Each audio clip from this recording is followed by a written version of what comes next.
अस्सलाम वालेकुम स्टूडेंट। उम्मीद है आप सब खैरियत से होंगे। आज बेटा हमने करना work done by variable force.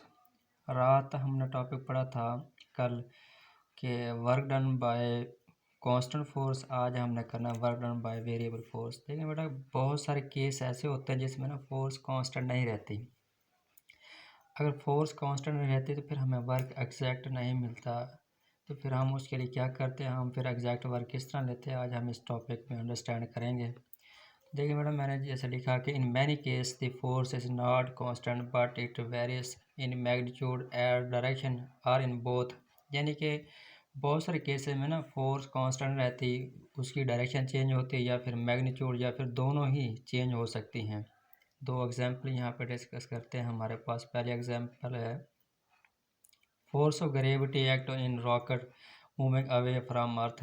ज़मीन से दूर जाते हुए रॉकेट है ना, उस पर जो ग्रेविटी की फोर्स लग रही होती है वो भी एक बेटा वेरिएबल फोर्स है। उसकी वजह क्या है कि रॉकेट अपवर्ड ऊपर की तरफ मूव करता है, ग्रेविटी की फोर्स डाउनवर्ड होती है, जिसकी वजह से हम कह सकते हैं फोर्स वेरिएबल है, क्योंकि ऊपर रॉकेट मूव करेगा फोर्स ऐसा कम होती जाएगी।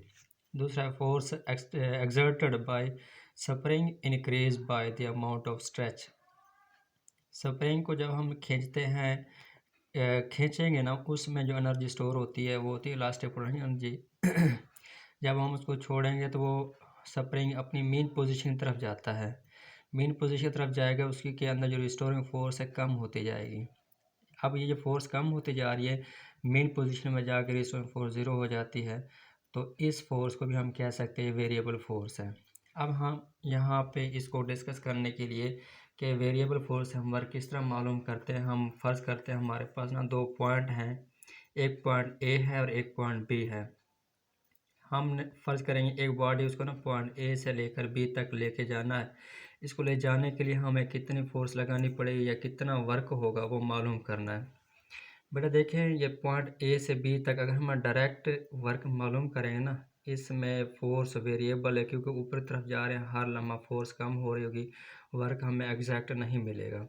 जब फोर्स वेरिएबल होती है, वर्क एग्जैक्ट नहीं मिलता, फिर हम जो डिस्प्लेसमेंट होता है ना, पाथ को हम ना इंटरवल, शॉर्ट इंटरवल में डिवाइड कर देते हैं। ऐसा ही हमने किया है कि ये पॉइंट ए से लेकर बी तक जो पाथ है ना, इस पूरे पाथ को हमने ना एन इंटरवल में डिवाइड कर दिया। ये डेल डी वन है डिस्प्लेसमेंट, डेल डी टू है, del D three, up to सन चलते कि हमारा यहाँ तक डेल डी एन तक पहुँच गया।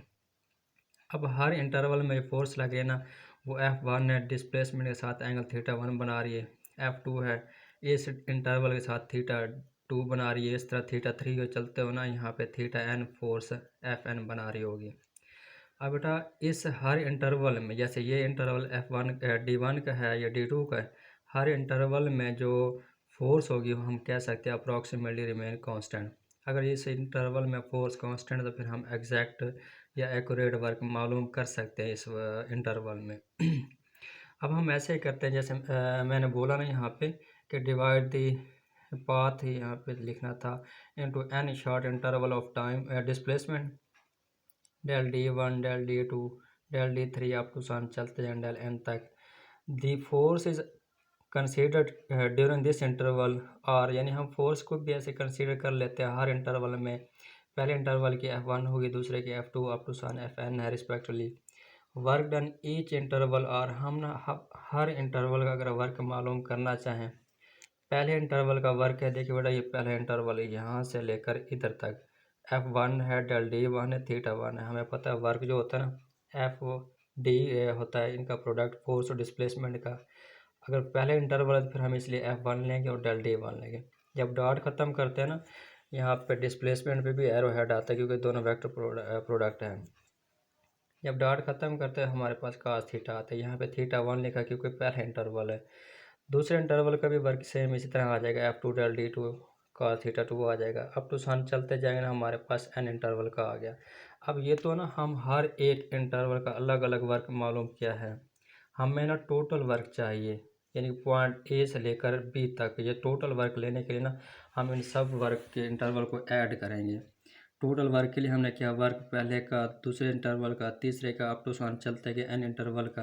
पहले इंटरवल वर्क आ गया F1 del D one cos theta 1, दूसरे का F2 del D two cos theta 2, up to सान चलते जाए तो हमारे पास एंड इंटरवल का वर्क आ गया।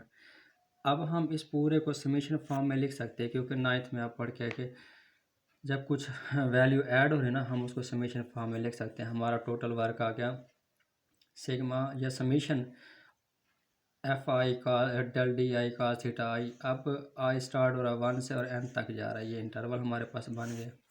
अब हम वर्क ये मालूम कर लिया कि पॉइंट ए से बी तक। अब अगर इसी में अगर हम ग्राफिकली वर्क को देखें कि किस तरह कैलकुलेट कर सकते हैं, हमारे पास ये ग्राफ है बेटा। डी के एक्स के लॉन्ग हम डिस्प्लेसमेंट लेंगे, वाई के लॉन्ग फोर्स लेंगे।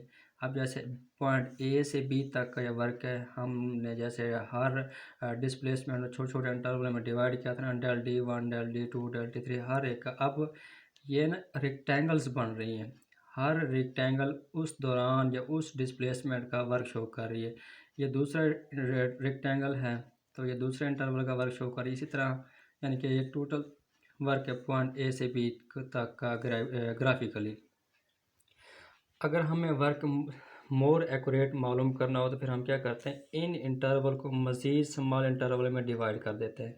अब कितने स्मॉल इंटरवल में कि del D approach to zero, ठीक है ना। ये फिर ए के मैंने होल एरिया रिप्रेजेंट कर दिया कि पॉइंट ए से बी तक। इन मैंने इंटरवल को हमने इतना स्मॉल डिवाइड किया कि del D approach to zero. जब del D approach to zero आ जाता है ना, फिर हम इसका वर्क मालूम करने के लिए लिमिट अप्लाई करते हैं, del D approach to zero summation I 1 start हो रही है एन तक F I del D I का थीटा आई। इस फार्मूले से हम मोर एक्यूरेट वर्क मालूम कर सकते हैं। इंशाल्लाह कल फिर हम work done by gravitational force करेंगे। ओके बेटा, खुदा हाफिज़।